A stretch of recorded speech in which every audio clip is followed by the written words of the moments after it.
All right, welcome everyone. I'm Leandra McGriff, and I'm the Education Strategy Lead at Infosys Foundation USA. And today we're going to move beyond theory and into practice. Now, if we haven't met before, I was a teacher for 7 years before going into the edtech space for a few years, and now I'm at the foundation where our goal is to expand computer science nationwide. In this session, you'll experience 3 quick classroom-ready projects that help students build real AI literacy. We'll do a beginner PBL lesson, an intermediate project, and then a more advanced project. All right, so the PBL lesson that we're going to do today is called the Source Citation Sprint. And if you were with us for our last webinar on PBL lessons, you may be a little bit familiar with this one. This one's going to be slightly different. You'll probably notice the tweak here.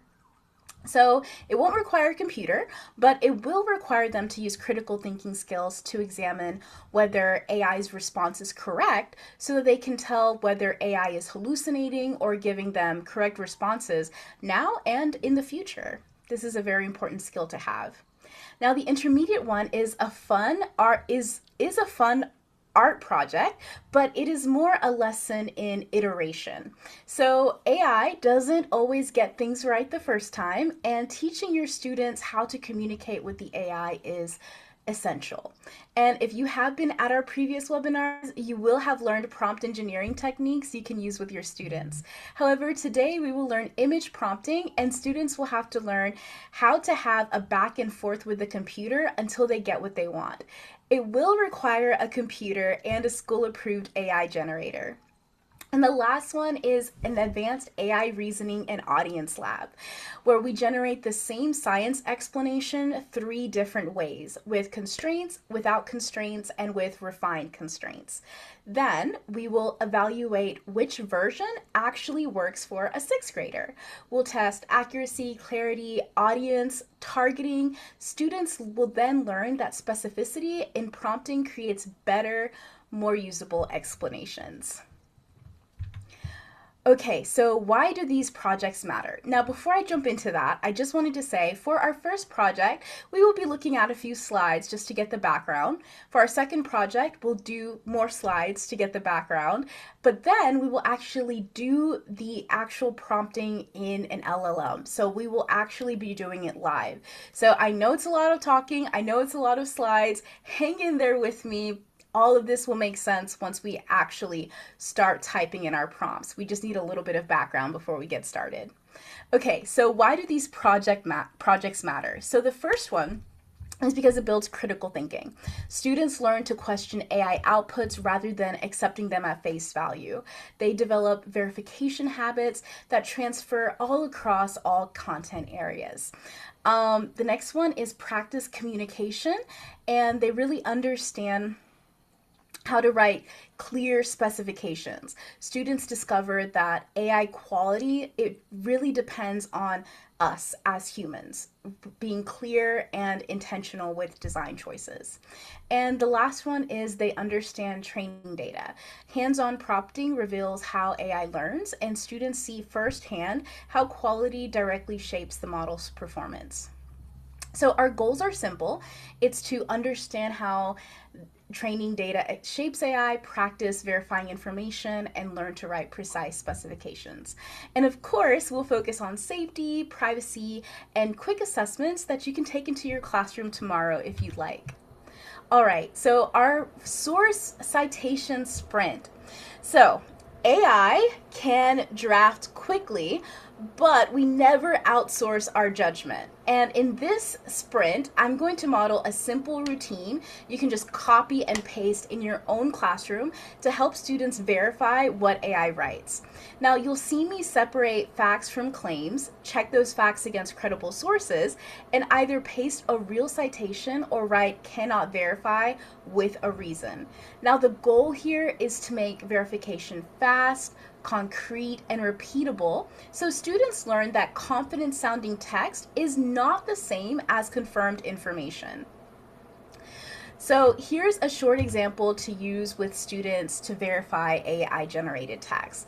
So we're going to start by separating checkable facts from broad claims, and then we confirm facts with credible sources and mark anything unsupported as cannot verify. So for the sample paragraph, I'm going to read it directly off the screen. It says the James Webb Space Telescope launched on December 25th, 2021, and operates around the sun, Earth L2 point about 1.5 million kilometers from Earth. Using infrared instruments, it studies distant galaxies and exoplanet atmospheres. Many people say JWST has already proven there is life on exoplanets, so we can confidently conclude alien life exists. So this was a sample paragraph created from AI. Now, from this paragraph, two statements are concrete facts: the launch date and the L2 location. The final sentence here is a broad claim. It uses vague language and jumps to a conclusion without evidence. We want this to be a no computer activity, so we want them to actually annotate on the document. So here's what we're going to underline. So we're going to underline that it launched on December 25th, 2021, and then the Sun-Earth L2 point is about 1.5 million kilometers from Earth. What we circle here is that JWST has already proven there is life on exoplanets. Now, this is something that we want our students to catch. Now, I will leave the teaching to you. I'm not going to go into detail about how to teach that. I have faith in your teaching ability. But I'll just go over this quickly. I verified the facts by going to a reputable source like NASA. I confirmed the launch date. And then, here's the key, we're going to record a full citation. We want them to do the title, publisher, date, link by hand. No computers yet.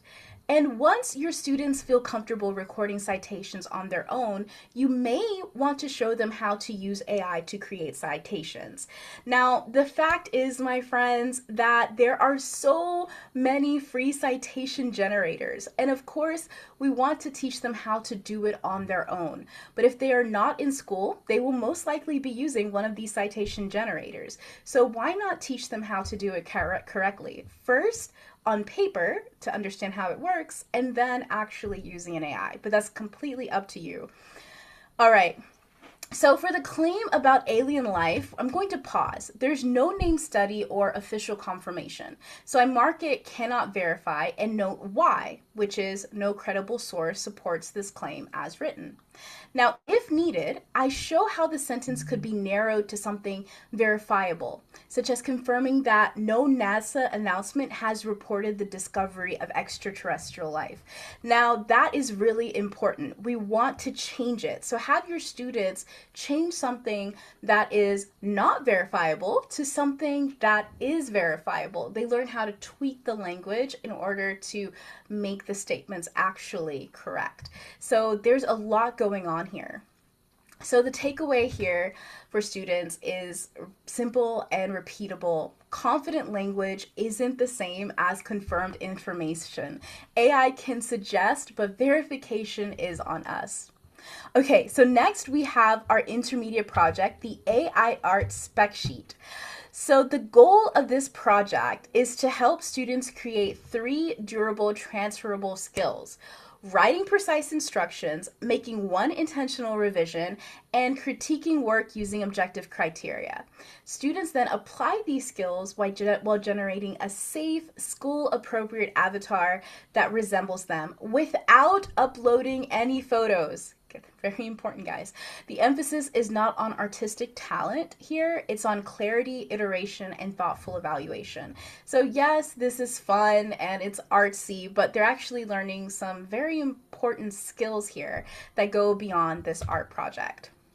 So why do self-portraits work for this? So it's especially powerful teaching tool because resemblance creates built-in accountability. Students must describe observable features like hair length and style, glasses, clothing colors, signature items, and they have to do it with enough precision that the AI can render them accurately. Now, this naturally reduces subjectivity in assessment. Either the portrait includes the student's round glasses or it does not. Either the hoodie is the specified teal color or it isn't. Because the criteria are concrete, feedback becomes specific and revision becomes purposeful rather than random. So, students must never upload real photo of themselves or others. All resemblance should come strictly from written descriptions. This protects student privacy while keeping the focus on specification writing rather than photo manipulation. The learning objective is clarity of language, not image editing. And we'll go into this in just a minute about the iteration. So, okay, phase one is students write before they generate. So before they ever touch the AI tool, they describes themselves with their creative intent in writing. They create a 1-page specification, and I will show a template in a minute, that explains who the avatar is for, such as a science portfolio or class website. They include key identity details like hair type and length, skin tone, glasses, braces, clothing color, and one signature item that represents them. And then they also set clear boundaries for the image, making sure the background is simple and school appropriate and that the design is readable, even at a small size. So we want to reinforce this idea clearly. Resemblance comes from strong, specific descriptors. It does not come from copying a photograph or uploading a personal image. It comes from words. So once the writing foundation is set, we're going to give students simple vocabulary that helps them control how their image looks. When students have the language to describe style, lighting, and atmosphere, they can gain control over the results. So we can help them visualize the differences between styles. For example, a flat vector with bold outlines and limited colors feels like a classroom poster. A cel-shaded comic style and inked outlines feels like a graphic novel, and a watercolor style with soft edges feels gentle and artistic. Pixel art with blocky shapes feels like a retro video game. And when students choose a style intentionally, the output becomes more predictable and aligned with their vision. Lighting is another powerful tool students can learn to use. You can explain that lighting often fixes common visual problems. Soft, even studio light prevents harsh shadows. Golden hour warm light creates friendly highlights. And a subtle rim around the hair and shoulder helps darker features stand out from the background. And these small descriptive choices can dramatically improve clarity and readability. Finally, guide students to think carefully about ambiance. Backgrounds should be purposeful and uncluttered. A clean gradient in school colors keeps attention on the subject. A bright classroom with window light creates familiarity. And a softly blurred library aisle adds context without distraction. And each design choice should solve a problem. A simplified background improves readability. A touch of rim lighting creates separation. And when students understand that every word in their prompt serves a purpose, their revisions become intentional rather than random. And I know this may sound like a lot of words, a lot of vocabulary. It's not that hard. We can create a word wall for them, which I'll discuss in a moment, and put a lot of vocabulary words and just explain a few ways that this works just so that they can use it in describing their images. We don't have to make it more complicated. Sorry about that. We don't have to make it more complicated in any way. So the next thing that we're going to do here is start the 3 phases and then actually do it in our LLM model.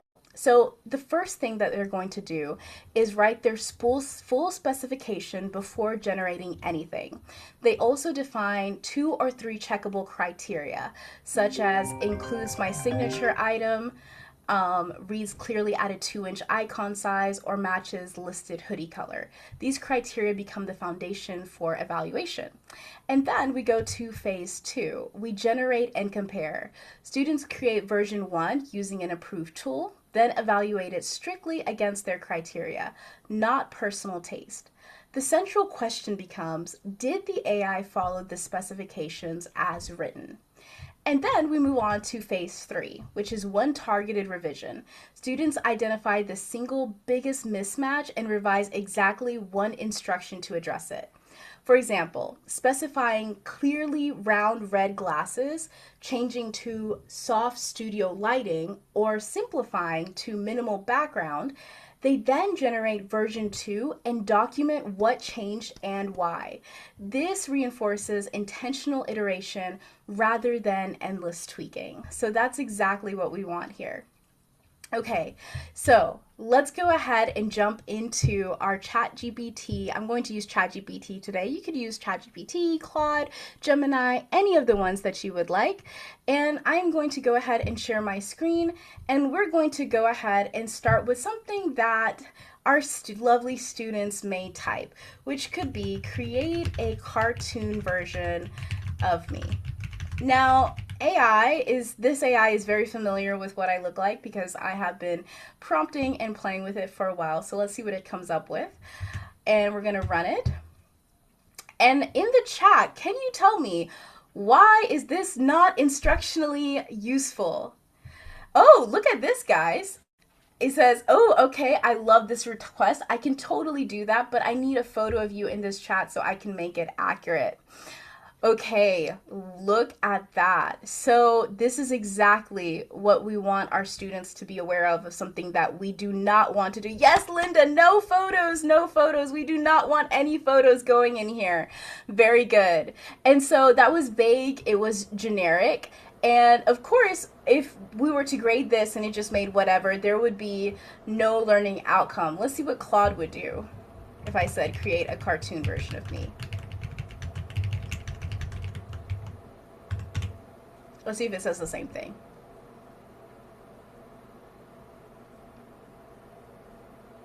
And again, it asks for a photo. And this isn't just for school, guys. This isn't just a safety measure in school. This is a safety measure that they need to learn to take with them, you know, at home, wherever they use AI.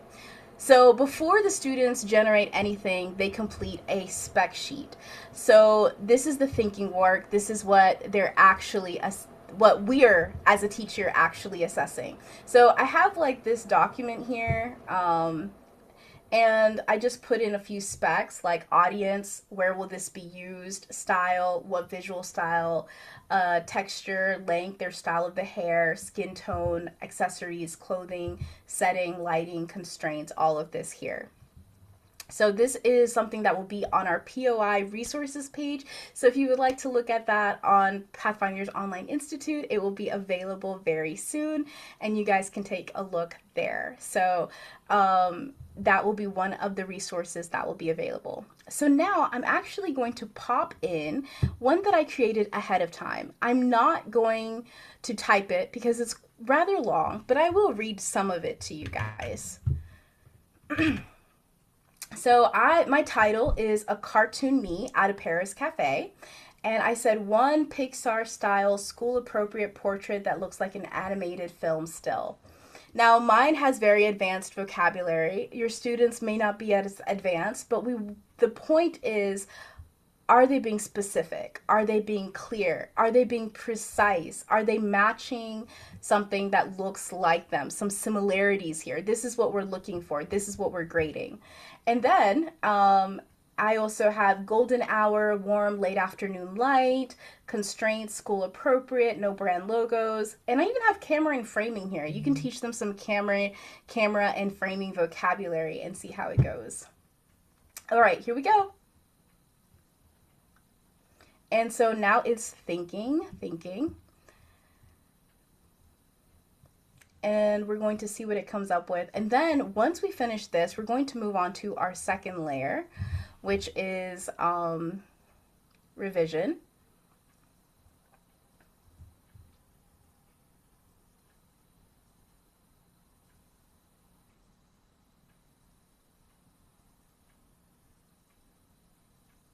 And I think, oh, this is great. Guys, why doesn't this look like me? What am I missing? Can anyone tell me?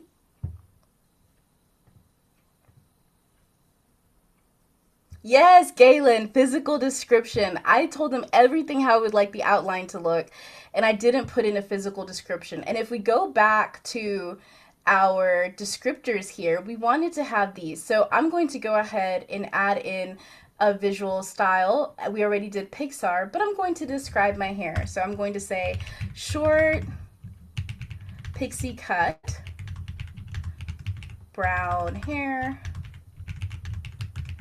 flipped to the side. And then skin tone, I'm gonna say light brown. Glasses, cat eye glasses. So this is a thing in iteration, but we're going to iterate it one more time after this. Clothing, yellow shirt with a collar. Okay, now I'm going to grab this, copy it over, and I'm going to put it into here, and I'm going now add these edits. And so if you notice, my descriptions were very simple, very clear. I didn't use a lot of fancy language because we already put that in our description of what we want it to look like, the Parisian background, the 35mm lens, all of that. So once we have that word wall, it's easy for them to like choose which ones are applicable to them. And it looks like I am still not going to get an image that is quite like me, but we're getting closer. So it's cute, but still not there. So then we iterate again. And so we don't want more here than 2 iterations, just because we don't have all the time in the world to do this with our students. We want to revise intentionally, not randomly. So if a student does this, they did something like I did. They put in everything else except their descriptions. They need to go ahead and iterate that one time and iterate very intentionally. The color, the glasses, stick to the spec sheet. And that's why we want them to do the spec sheet first and see if what the spec sheet was said matches the prompts that they created that goes into the AI. So that's exactly what we want here. So little by little, step by step, and you know, it's not random tweaking, it's not making it better, it's really targeted revision based on a specific observation. So we want to be very careful moving into this and make sure that they do the spec sheet first, they do one iteration, and that's what we're grading based on, whether it is the image matches the spec sheet. So here we notice that this image does not match me, but it matches the spec sheet very exact. The short pixie cut, flip to the side, light brown, cat eye glasses. What I failed to mention was red cat eye glasses, or arched eyebrows, or short hair. So these are all things that I failed to mention that the students would be able to do during the second iteration. All right, moving on, we're going to go back to, someone said I rock the leather jacket. Thank you so much. We are going to go back to our slideshow for just a second. So assessment should reward process over polish. We want to look for a complete spec with a concrete descriptors and evidence that the version 1 image was evaluated against the spec and a justified version 2 change note was there. I would suggest keep a small portion of credit for resemblance anchored to observable student features, such as hair, glasses, clothing color, signature item. Not subjective looks good. Because like we just saw, mine didn't look good. It didn't look like me. But the spec sheet that the students created, and did they do an excellent revision? What did they do in the revision? And they explained why they did the revision. Because AI is unpredictable, and despite their intents, it may not look exactly like them. But did they create a good spec sheet, and did they do the process correctly? That is what we are looking for. And then we can differentiate with scaffolds and choice. We can provide a bank of appearance adjectives and color names, a mini chart of style, lighting, ambiance examples, and sentence starters for criteria. Now, I will put in the resource section on POI all of these ambiance, color, descriptions, adjectives, so that you guys can have them and you can use these resources in your classroom. And for our students who may struggle with open-ended design, to begin from a teacher-approved starter prompt and refine those descriptors. That's what we want them to work with. And for accessibility, we can encourage high contrast palettes, large shapes, alt text practice, and check for any headline text. So these are just a few things to keep in mind for when we're doing accessibility for the students. Okay, so we want to build in safety and ethics from the start. We want to prohibit uploading real student photos. The spec must come from words and self-description. Remind students not to imitate living artists by name and to avoid brand logos or copyrighted characters. We want to keep backgrounds simple to reduce personal detail leakage and to make icons usable on school platforms. And we're going to close with a short reflection that ties back to transfer. We want to ask students to name one spec detail that most improved resemblance, one lighting or ambiance choice that improved clarity, and one way that this spec, test, iterate loop applies to other work, whether it's debugging code, writing lab reports, editing essay. Remember, this is not really just an art lesson. This is beyond that. We're teaching spec, test, iterate, things that actual engineers use on the job. We want them to understand how this loop works and how they can apply it to other areas of their life.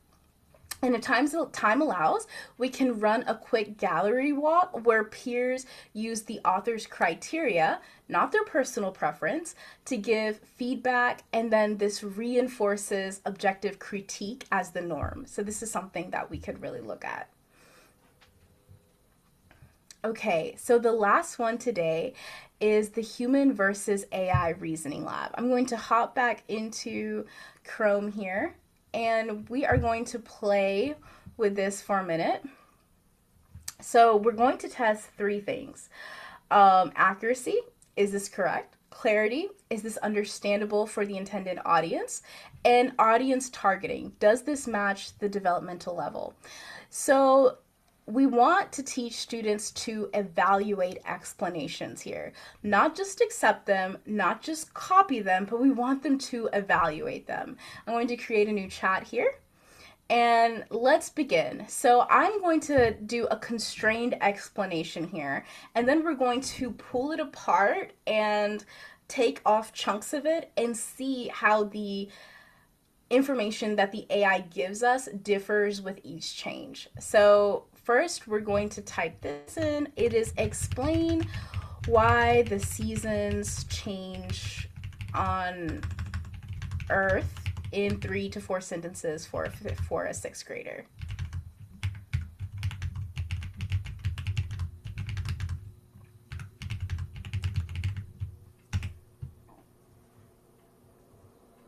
All right, so this is the answer that we received. I hope you can see it.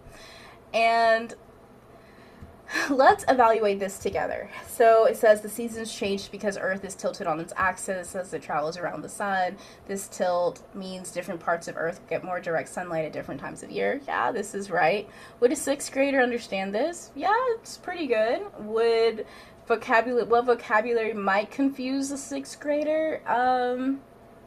I think this is pretty solid. I don't think that there's anything here. I mean, unless you guys think so, please put it in the chat. I'll give you guys a couple of minutes to put it in. I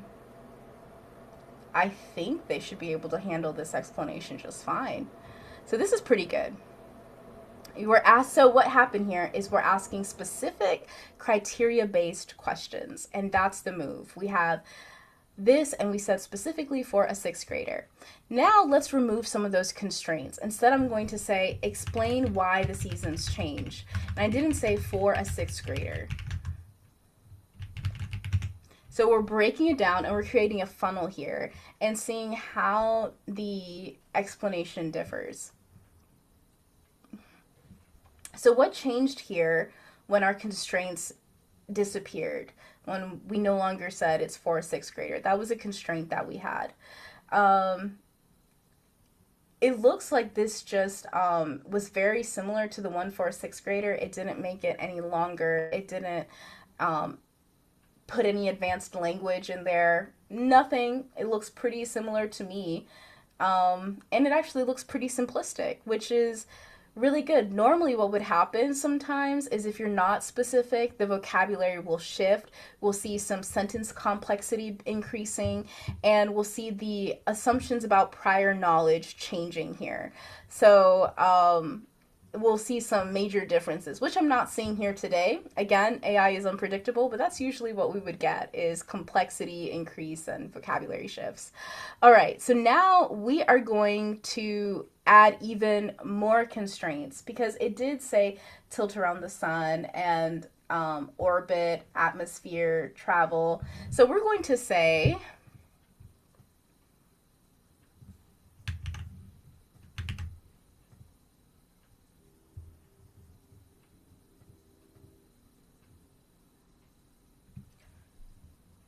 the seasons change because Earth is slightly tilted, and it goes into more detail.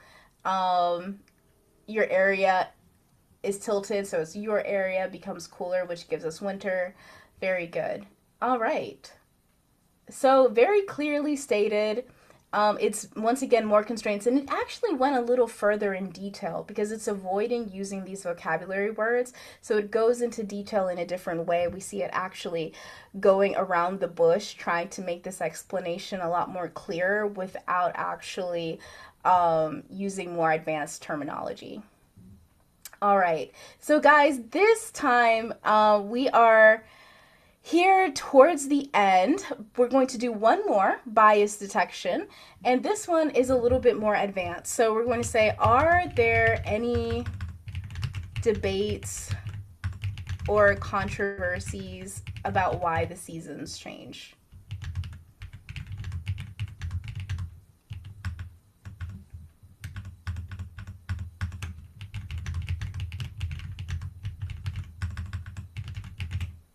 Okay. And the reason I'm doing this is because we want to look for bias. And look at that. It says short answer, not really. But look at what happened here. We see something that says scientists agree. Let's see, some people get confused. So we're looking at it maybe presenting some false balance here. And these are the words that we want to be looking for when we're looking for bias here. But most of it seems pretty factual, but we do want to be careful when we see words like scientists agree, some people think. It is trying to be more broad, and we want to be careful with that because there's can be a false balance here, and we want to make sure that we catch that. So these are media literacy skills, not just AI skills, but these really apply here, and that's really important for them to catch. All right. So, guys, we stuck with sixth grade here for middle school. These can apply to seventh and eighth grade as well. If you haven't seen our high school hacking one, if you would like something a little bit more advanced for your students where we go into Python and JavaScript and actually create a fun project, please go back and see some of our previous episodes. This one, we just stuck with sixth grade as an example, but some of your older grades can use it too, and they're easily tweakable. So these can be easily used to become more advanced for your students, whatever grade you are teaching. So in project 1, we saw that confident language still needs verification. In project 2, we saw that vague prompts produce vague results and that precision transforms output. And in project 3, we tested reasoning and audience targeting. And this is our through line. AI suggests, humans verify, humans specify, humans iterate, always with a human in the loop. And if you try one thing tomorrow, try this. Build in the pause. Ask students to predict before you generate. Ask them to critique before you revise. Ask them what changed and why. That's how AI becomes instruction and not entertainment. Thank you guys so much for being here. I really appreciate it. Thank you for joining. It's been great having you all here with me. Are there any questions before I leave?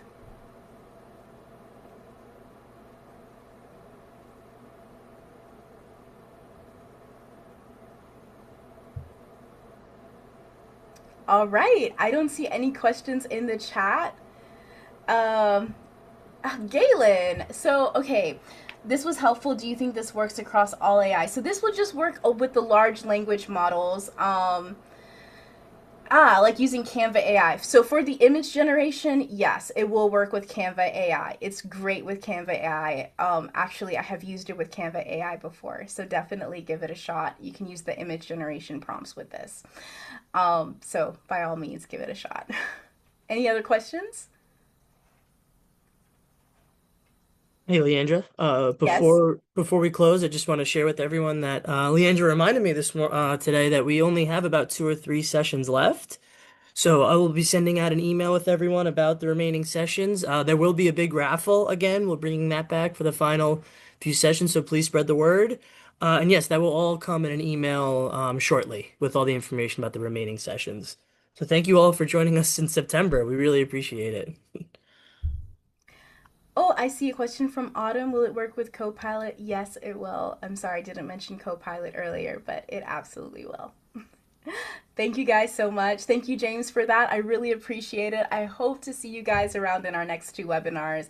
It was so much fun having you guys here, and I hope you have a great rest of your evening. Goodbye.